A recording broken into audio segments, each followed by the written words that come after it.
Hello friends, this is Vihaan. Panchayat secretary एक ऐसा exam जो आपके नीड्स और ड्रीम्स दोनों को पूरा कर सकता है।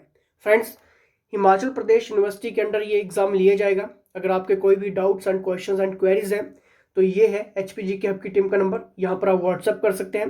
फ्रेंड्स, पंचायत सेक्रेटरी एग्जाम के लिए आप फ्री टेस्ट भी अटैम्प्ट कर सकते हैं। यहाँ पर आपको व्हाट्सएप करके डिटेल्स मिल जाएगी, लेकिन व्हाट्सएप पे आप पंचायत सेक्रेटरी फ्री टेस्ट जरूर मेंशन करें। फ्रेंड्स, आप फुल क्रैश कोर्स भी ज्वाइन कर सकते हैं प्रोफेशनल्स के अंडर। यहाँ पर व्हाट्सएप करके आपको पेड कोर्सेज की जानकारी भी मिल जाएगी। तो चलिए क्वेश्चंस के ऊपर चलेंगे। पहला क्वेश्चन आपके स्क्रीन के सामने है। जातियों या जनजातियों को अनुसूचित जाति या अनुसूचित जनजाति घोषित करने की शक्ति के साथ निहित संवैधानिक अधिकार है। दोस्तों, इस क्वेश्चन के ऊपर फोकस करना इंपॉर्टेंट है। यहां पर क्या बात हुई है? The constitution authority vested with the power of declaring caste और tribes as the scheduled caste और scheduled tribes is the. Friends, आपको लग रहा होगा कि ये क्वेश्चंस का आंसर तो पार्लियामेंट होना चाहिए, क्योंकि जो अधिकार है यानी कि जो राइट है वो पार्लियामेंट के पास होता है। आपका कहीं ना कहीं सोचना भी सही होगा, लेकिन दोस्तों यहाँ पर एक्ट जो पास होता है वो पार्लियामेंट से पास होता है, ठीक है। लेकिन यहाँ पर एक वर्ड है डिक्लेयरिंग। आपको याद रखना है कि वो प्रेसिडेंट ऑफ इंडिया के पास ही शक्ति होती है किसी भी जाति या जनजाति को अनुसूचित या अनुसूचित जनजाति घोषित करने की। जो शक्ति है, जो पावर है, यानी कि जो डिक्लेयरिंग करेगा दोस्तों, वो प्रेसिडेंट ऑफ इंडिया ही करेगा। पहले तो पार्लियामेंट में होगा, ठीक है, जो पास होगा वो पार्लियामेंट से होगा, लेकिन जब वो बाद में प्रेसिडेंट के पास जाएगा तो वहां पर आपको प्रेसिडेंट ही डिक्लेयर करेगा, ठीक है, कौन सी जाति जनजाति है या अनुसूचित जाति अनुसूचित जनजाति है, ठीक है। आई होप आपको कंसेप्ट क्लियर हो रहा होगा। दोस्तों, ये जो क्वेश्चंस है वो इंपॉर्टेंट है। अभी हाल ही में आपके हिमाचल के एग्जाम में भी क्वेश्चंस देखने को मिला है। जैसे कि मैंने आपको पहले भी कहा है कि Himachal Pradesh university white syllabus के लिए जानी जाती है। क्वेश्चंस इंपॉर्टेंट रहेंगे, टॉपिक्स आप इन क्वेश्चंस के माध्यम से देख सकते हैं। व्हाट्सएप करके आप पूरी जानकारी भी प्राप्त कर सकते हैं। चलिए नेक्स्ट यहाँ पर देखते हैं। भारत में मुस्लिम शासन की स्थापना किसकी भूमिका अधिक थी, ठीक है। स्थापना में किसकी भूमिका अधिक थी? क्या वो अरब, अफगान, तुर्क या फिर पर्शियन? इंपॉर्टेंट है दोस्तों। ये क्वेश्चंस भी हाईलाइटेड हुआ है आपके एग्जाम में, टॉप 10 मैगजीन्स में क्वेश्चंस हाईलाइटेड है, ठीक है। और पिछले प्रीवियस पेपर्स में भी एनालाइज किया गया, क्योंकि मुस्लिम शासन की बात यहाँ पर हुई है। तो जो मॉडिफाइड क्वेश्चंस बना है वो इसी तरीके का अभी देखने को मिल रहा है कि भारत में मुस्लिम शासन की स्थापना किसकी भूमिका सबसे ज्यादा थी, ठीक है, स्थापना में, भारत में मुस्लिम शासन की स्थापना में। The right answer is option number C, यानी कि तुर्क, ठीक है। आपको याद रखना है क्योंकि इंपॉर्टेंट क्वेश्चंस की सीरीज चल रही है दोस्तों। ये सीरीज आपकी छूटनी नहीं चाहिए, ठीक है। लाइक शेयर सब्सक्राइब जरूर करिए। नेक्स्ट क्वेश्चन यहां पर रहेगा। भारत की जलवायु आमतौर पर है, बताना है आपने। The climate of India is typically, यानी कि दोस्तों यहां पर बात की गई है। अगर मैं यहाँ पे क्वेश्चंस की बात करूं तो इंडिया की जो ज्योग्राफी रहेगा, यानी कि जो आपका जलवायु क्लाइमेट चेंजेस के ऊपर जो भी क्वेश्चंस आपके एग्जाम में बनते हैं, टॉपिक को देखिए कि टॉपिक से क्वेश्चंस किस तरह का आ रहा है, ठीक है। जो top 10 magazines, newspaper, highlighted questions, MCQs questions, previous paper analyse जरूर करिए, ठीक है। अगर नहीं पता लग रहा तो व्हाट्सअप कर लेना, क्योंकि यहाँ पर क्लाइमेट से रिलेटेड क्वेश्चंस है और ये क्वेश्चंस अभी हाईलाइटेड हुआ है। तो बताइए इसका सही आंसर क्या होगा? The right answer is option number D, यानी कि ट्रॉपिकल मानसूनल, उष्ण कटिबंधीय मानसून, ठीक है। भारत की जलवायु आमतौर पर इसको बोला गया, ठीक है, और इसका सही आंसर है, ठीक है। नेक्स्ट यहाँ पर झारखंड राज्य का गठन किस वर्ष किया गया था? दोस्तों, ये जितने भी गठन अभी हाल ही में क्वेश्चंस जो हाईलाइटेड होते हैं, ठीक है, जैसे कि उत्तराखंड हो गया, झारखंड हो गया, बिहार हो गया, तो ये क्वेश्चंस आपके एग्जाम में देखने को मिलते हैं। थोड़ा सा वाइड सिलेबस आ जाता है, क्योंकि जो क्वेश्चंस का, क्योंकि कोई भी अगर आप एग्जाम में अपीयर हो रहे हैं, ठीक है, 5-7 क्वेश्चंस ऐसे होते हैं जो बिल्कुल आउट ऑफ सिलेबस होते हैं, ठीक है, जिनका आपका सिलेबस से लेना देना नहीं होता, लेकिन वो जानबूझ के ऐसे क्वेश्चंस डाले गए होते हैं क्योंकि कट ऑफ उनकी बनानी होती है, ठीक है। ये सब कुछ कट ऑफ के लिए भी किया जाता है, ठीक है। तो 5-7 क्वेश्चंस तो बिल्कुल आउट ऑफ आपको आता ही आता है किसी भी पेपर में, चाहे आप अपीयर हो जाओ, ठीक है।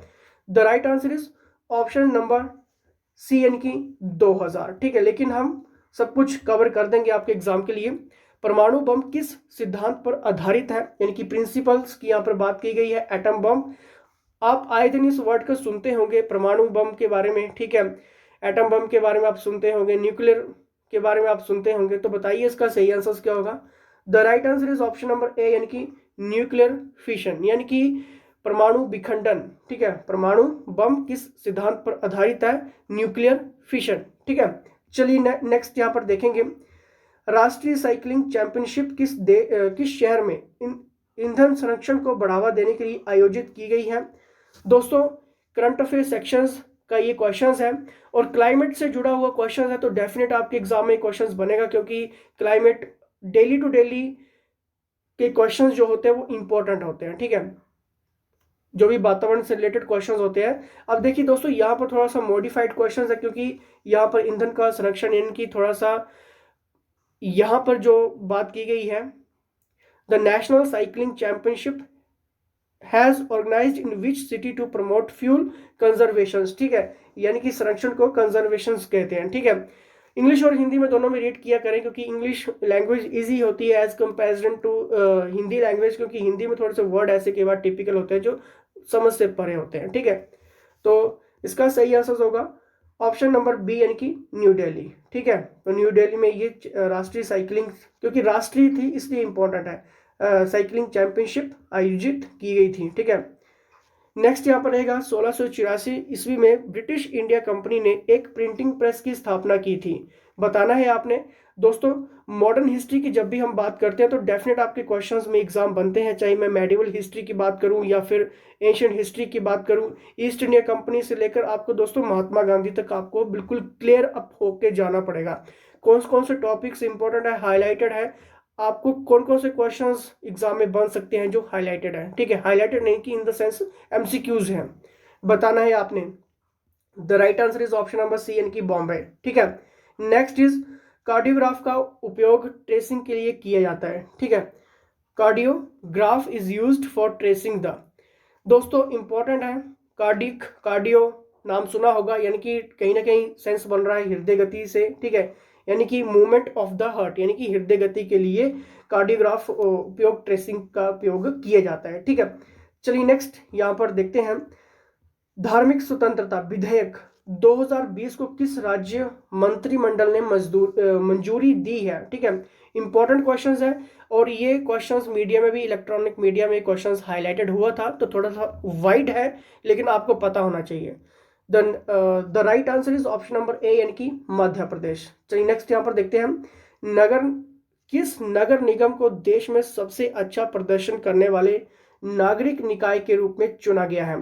दोस्तों, हिमाचल प्रदेश के, अगर मैं एग्जाम की बात करूं, ठीक है, करंट अफेयर सेक्शंस की, तो आपके एग्जाम में रैंकिंग वाले क्वेश्चंस ज़्यादा पूछे जाने लगे हैं आजकल। ठीक है, चाहे वो इंडेक्सेस से जुड़े हुए क्वेश्चंस हैं या इस टाइप के क्वेश्चंस हैं। ठीक है, कि कौन सा अच्छा प्रदर्शन है, ठीक है, किसको सफाई का रैंक मिला है या हंगर इंडेक्स में। ठीक है, तो कहीं ना कहीं ये क्वेश्चंस आपके एग्जाम में बहुत इंपॉर्टेंट रोल प्ले करने लगे हैं, बताना है। और हाईलाइटेड क्वेश्चंस हैं, हम हर एक क्वेश्चंस को वेरीफाई करके आपके लिए लेकर आते हैं, लेकिन आपको ज़्यादा से ज़्यादा एमसीक्यूज रीड करने हैं, इसके लिए आप व्हाट्सअप कर सकते हैं। ठीक है, पेड कोर्सेज चल रहे हैं, आप ज्वाइन कर सकते हैं। The right answer is option number B, यानी कि विशाखापट्टनम। चलिए नेक्स्ट यहाँ पर देखते हैं। सुकेती जीवाश्म पार्क किस जिले में स्थित है, हिमाचल प्रदेश से जुड़ा हुआ क्वेश्चन है, सभी को क्वेश्चन आना चाहिए। ठीक है, the right answer is option number C, यानी कि सिरमौर। चलिए नेक्स्ट, जिला सोलन में विधानसभा की कितनी सीटें हैं। दोस्तों, आपको हर एक डिस्ट्रिक्ट का पता होना चाहिए कि कितनी कितनी विधानसभा की सीटें हैं। ठीक है, क्योंकि ये क्वेश्चंस बहुत बार इंपॉर्टेंट हुआ है आपके एग्जाम में। ठीक है, the right answer is option number B, यानी कि 5। अब दोस्तों, एडमिनिस्ट्रेशन से जुड़े हुए क्वेश्चंस है ये। ठीक है, आपको आने चाहिए, क्योंकि हिमाचल का एडमिनिस्ट्रेशन आपको क्लियर करना है, और आर्ट एंड कल्चर, ठीक है, ज्योग्राफी आपको बेटर करनी है हिमाचल में। और नेशनल मूवमेंट, कौन कौन से जितने भी आंदोलन हुए हैं हिमाचल में, यहाँ से डेफिनेट क्वेश्चन होते हैं, फिर चाहे मैं फेमस पर्सनैलिटी की यहाँ पर बात कर रहा हूँ। ठीक है, चलिए नेक्स्ट यहाँ पर देखते हैं। बेटी है अनमोल योजना हिमाचल प्रदेश में कब आरंभ की गई थी। इंपॉर्टेंट क्वेश्चन है, सभी को क्वेश्चन आना चाहिए। हिमाचल की स्कीम से रिलेटेड डायरेक्ट क्वेश्चन होगा आपके एग्जाम में। ठीक है, आप इन चीज़ों को स्किप नहीं कर सकते हैं। The right answer is option number B, यानी कि जुलाई 2010। ठीक है, चलिए नेक्स्ट यहाँ पर सॉरी, यहाँ पर दोस्तों आपने क्या करना है, मुझे कमेंट करना है। ठीक है, बेटी है अनमोल योजना हिमाचल प्रदेश में कब आरंभ की गई थी? ठीक है, क्योंकि यहाँ पर मिस प्रिंटिंग आ रहा है इस क्वेश्चंस में, आपने मुझे बताना है कि कब आरंभ की गई थी। क्या 2010 क्या बिल्कुल सही है या गलत है? ठीक है, ऑप्शंस आपके सामने 2009, 2011 या फिर 2012। कमेंट बॉक्स में कमेंट करिए। ठीक है, चलिए चेक करते हैं आपको कितना आप जानते हैं हिमाचल स्कीम से रिलेटेड, कितने आपको क्लियर है ये सारी चीजें। नेक्स्ट इज कालका शिमला रेलवे लाइन को पूरा किया गया था, कब पूरा किया गया था? इंपॉर्टेंट है। ठीक है, यहाँ से डेफिनेट क्वेश्चंस बने हैं। ठीक है, बहुत बार आपने एग्जाम में क्वेश्चंस देखे होंगे इस टाइप के, बताइए। The right answer is option number A, यानी कि 1903। हिमाचल प्रदेश का ऐतिहासिक लक्ष्मी नारायण मंदिर कहाँ पर स्थित है? Very very important questions, Chamba में स्थित है।